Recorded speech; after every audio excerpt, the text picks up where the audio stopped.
అరే ఎవరో మాట్లాడమ్మా చూడండి 23rd మండే రాయబోయే పబ్లిక్ ఎగ్జామ్స్లో Sanskrit exam first exam Sanskrit syllabus చాలా జాగ్రత్తగా రాయండి.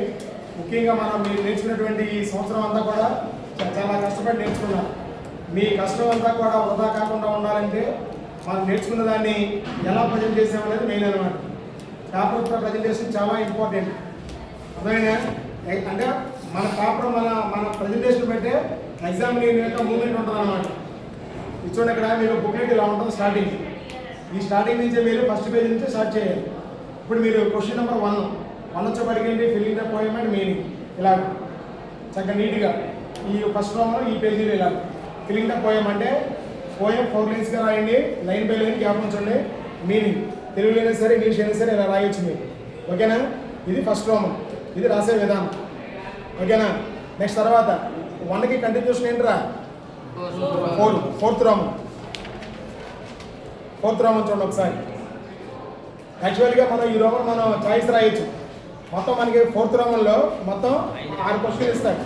6 మనం యాక్చువల్గా రాయాల్సింది 4 రాయాలి. మనం విత్ అయితే వితౌట్ అయితే కనుక 4 అయితే కనుక వెళ్ళాలి. ఓకేనా? మనం అంటే 6 క్వశ్చన్ రాసుకోవచ్చు, లేదంటే 4 క్వశ్చన్ రాసుకోవచ్చు. ఒకవేళ కనుక మీరు 6 క్వశ్చన్ రాసే లెక్కైతే ఇలా రాసుకోవచ్చు.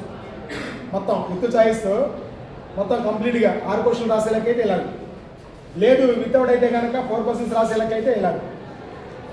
ఓకేనా? ఇలా ఇది 4th రౌండ్ నాన్ డీటెయిల్. 1కి కంటిన్యూషన్. తర్వాత నెక్స్ట్ వచ్చేవాడికి question number 5 5th round annotations from poetry. మనం ఏంటంటే మనకి 4 ఇస్తాడు, మనం వితౌట్ చాయిస్గా 2 రాయాలి. ఇక్కడ చూడండి ఇప్పుడు మనకి ఫస్ట్ క్వశ్చన్ వచ్చేవాడికి ఫస్ట్ లెసన్, సెకండ్ క్వశ్చన్ వచ్చేవాడికి సెకండ్ లెసన్. చూడండి చూసారు ఇక్కడ మీకు వేరియేషన్. ఇక్కడ టాప్లో 3 లైన్స్, బాటంలో 3 లైన్స్ వదిలేసి రిమైనింగ్ గ్యాప్లో ఆ 2 ఆన్సర్లు. అంటే ఈ 5th రౌండ్ మొత్తం 2 ఆన్సర్లు కలిపి వెళ్ళాలి. ఈ పేజీ చూస్తున్నారు జాగ్రత్తగా ఈ విధంగా రాయాలి. ఓకేనా? ఇప్పుడు మీకు కైపర్చులు ఏమొస్తుంది? Name of the lesson. Second లైన్కి వచ్చేవాడికి ఏమొస్తుంది? అంటే name of the poet, name of the కావ్యం, నేమ్ ఆఫ్ ద కాండ, లేదంటే నేమ్ ఆఫ్ ద సర్కార్. ఇలా ఇది 5th రౌండ్. ఇలా ఇప్పుడు 5th రౌండ్ ఎలా రాస్తున్నారో 6th రౌండ్ కూడా ప్రోజ్ సందర్భాలు కూడా సేమ్ ఇదే విధంగా రాస్తారు. ఒకసారి అది కూడా చూపిస్తున్నాను చూడండి ఒకసారి. 6th రౌండ్ చూడండి ఒకసారి. 6th round annotations from prose. ఓకేనా? చూడండి ఒకసారి. ఇందాక మీరు ఎలా రాశారో పోయిట్రీ ప్రోజ్ కూడా సేమ్ ఇలాగే రాస్తారు. 2 ఆన్సర్లు. ఓకేనా? తర్వాత నెక్స్ట్ ఏంటి ఇప్పుడు 7th రౌండ్.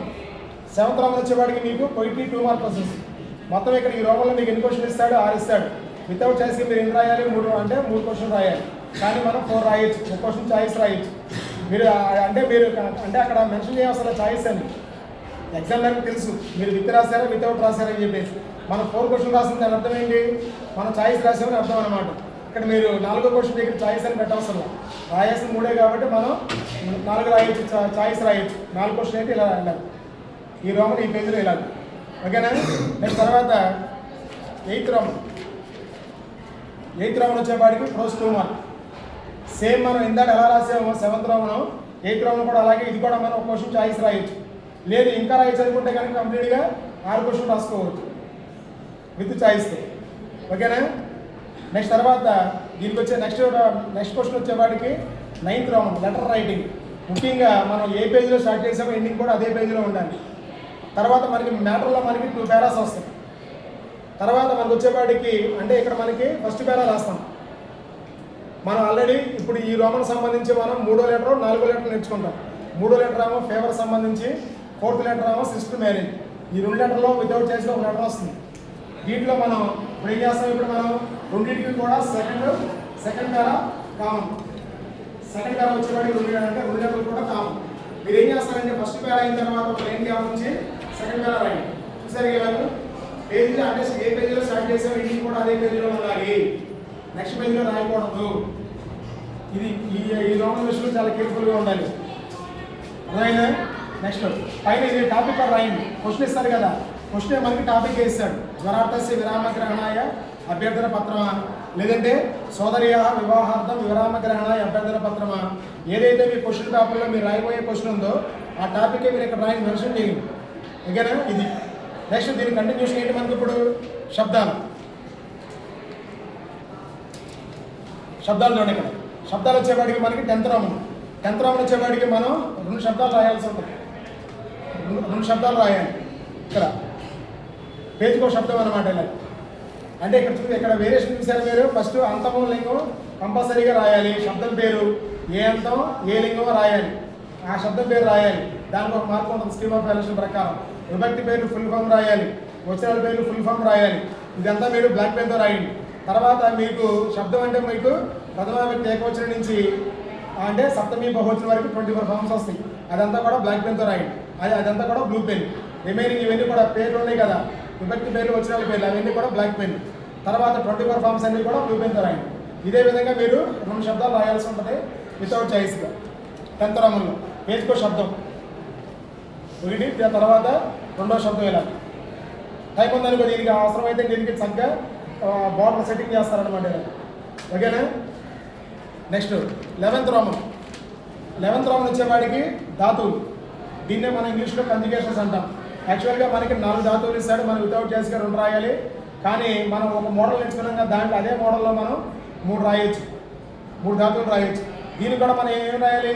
పురుషు పేరు ఫుల్ ఫామ్ రాయాలి, వచనాల పేరు ఫుల్ ఫామ్ రాయాలి. ఓకేనా. ఇది కూడా అంతే బ్లాక్ పెన్. పురుషు పేర్లు కానీ వచనాల పేరు బ్లాక్ పెన్. 24 అంటే 9 ఫామ్స్ ఉంటాయి కదా. శబ్దానికి 24 ఫామ్స్ వస్తాయి, ధాతువుగా 9 ఫామ్స్ వస్తాయి. 9 ఫామ్స్ అన్నీ కూడా బ్లూ పెన్తో రాయండి. ఓకేనా. ఇక 3. అప్పుడు ఇక్కడ దీన్ని ఏం చేయాలంటే అప్పుడు పైన గ్యాప్ తగ్గించండి. ఇదే విధంగా అన్నీ ఒకే విధంగా నీట్గా వస్తుంది. ఓకేనా. పైన గ్యాప్ తగ్గించామని ఇది కూడా దీనికి లాగా నీట్గా వస్తుంది 3. ఓకేనా. నెక్స్ట్ తర్వాత సందులు. పేజీకి 1 రోమన్ రాయొచ్చు వితౌట్ అయితే కానీ. పేజీకి 1 రోమన్ రాయొచ్చు, లేదంటే కనుక 2 రోమన్లు రాసుకోవచ్చు. లేదు మీరు అంటే ఇక్కడ మనకు వచ్చేపాటికి 2 రోమన్లు ఒకే పేజీలో రాస్తామంటే ఇలా, లేదు మీరు ఒకటే రాస్తామంటే కనుక ఇలా. ఓకేనా. చక్కగా నీట్గా. తర్వాత నెక్స్ట్ వచ్చేవాడికి ట్రాన్స్లేషన్స్ అనువాదాలు వచ్చేవాడికి మన అంటే ఈ రోమన్ మనకు ఛాయిస్ ఉండదు. మనకి ఫస్ట్ క్వశ్చన్ నుంచి 13వ క్వశ్చన్ వరకు 50-50 ఛాయిస్. ఇప్పుడు మనం చూపించబోయే ఈ క్వశ్చన్స్ వచ్చేవాడికి ఛాయిస్ ఉండదు. Question number 14, 15, 16. ముందు 14 చూడండి ఒకసారి. ట్రాన్స్లేషన్స్ 5 రాయాలి. తెలుగు రాసినకే ఇలాగే. ఇంగ్లీష్లో రాసినా కూడా సేమ్ ఇలాగే. ఒక ఆన్సర్ రాస్తాం, 3 లైన్స్ గ్యాప్ ఉంచుతాం. మళ్ళీ ఆన్సర్కి 3 లైన్స్ గ్యాప్ ఉంచండి. ఓకేనా. ఇంగ్లీష్ రాసినా ఇప్పుడు ఇది కూడా మనం ఎలా రాయాలి?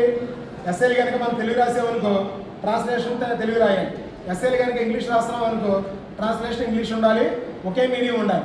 బోత్ మీడియం రాయకూడదు, ఆల్టర్నేటివ్ రాయకూడదు. ఈ రోమన్ విషయంలో కూడా కొంచెం కేర్ఫుల్గా ఉండాలి. నెక్స్ట్ తర్వాత అలాగే మనకి చాయిస్ లేని రోమన్ ఇంకోటి ఉంది. దీని continuation 15th Roman question number 15 poetry 1 mark. దీనికి కూడా మీకు 5 out of 5. దీనికి కూడా మీకు చాయిస్ ఉండదు, 5 రాయాలి. ఇది కూడా మనం 2 రకాలుగా రాసుకోవచ్చు. రాయగలిగితే ఫుల్ సెంటెన్స్ లేదా 1 word ఆన్సర్. వాళ్ళు అడిగేది ఏంటంటే క్వశ్చన్ పేపర్లో మనం ఏమి అడుగుతాడు? ఏకైనా 10 అయినా సమాధానం లిఖితా అంటాడు. 1 word ఆన్సర్లు రాయమని అడుగుతాడు. ఈ 2 రకాలుగా రాసుకోవచ్చు. రాస్తే ఫుల్ సెంటెన్స్, లేదంటే 1 word ఆన్సర్లు, ఇలా 5 ఆన్సర్లు. ఓకేనా. ఇదే విధంగా 16th రోమన్ రోజు 1 మార్క్. పోయిటరీ లాగా ఇది కూడా మనం ఫుల్ సెంటెన్స్ రాయొచ్చు, లేదంటే 1 word ఆన్సర్లు రాయొచ్చు. ఇక్కడికి మనకి వితౌట్ ఎస్ఏ తప్ప మిగిలినవి అయిపోయింది. ఇప్పుడు ఏంటి మనకి చివరిలో ఎస్ఐ క్వశ్చన్స్ అన్నమాట. Question number 2 poetry SI. అదైనా మీరు హనుమతోపదేశ రఘు శౌర్యంలో ఒక ఎస్ఐ వస్తుంది. ఇలా మొత్తం అన్నీ కూడా కైపర్చడం అంటే సంస్కృతిలో రాసుకోవచ్చు. కొటేషన్లో తర్వాత హెడ్డింగ్స్ ఇవన్నీ చక్కగా నీట్గా. తెలుగులో అయితే తెలుగులో ఇలాగే, ఇంగ్లీష్ అయినా సరే ఇలాగే నీట్గా చక్కగా.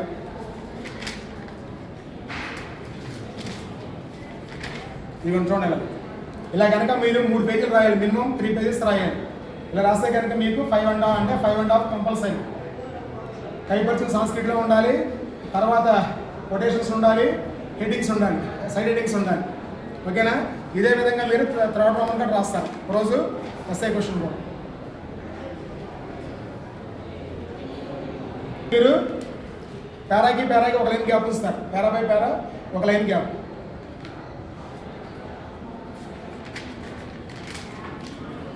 లాస్ట్లో ఇంగ్లీష్ మిగిలిన ఎగ్జామ్స్ అని కూడా దాని అని పెడతాం. సంస్కృత ఎగ్జామ్ కాబట్టి సంస్కృతంలోనే సమాప్తం అని రాయండి.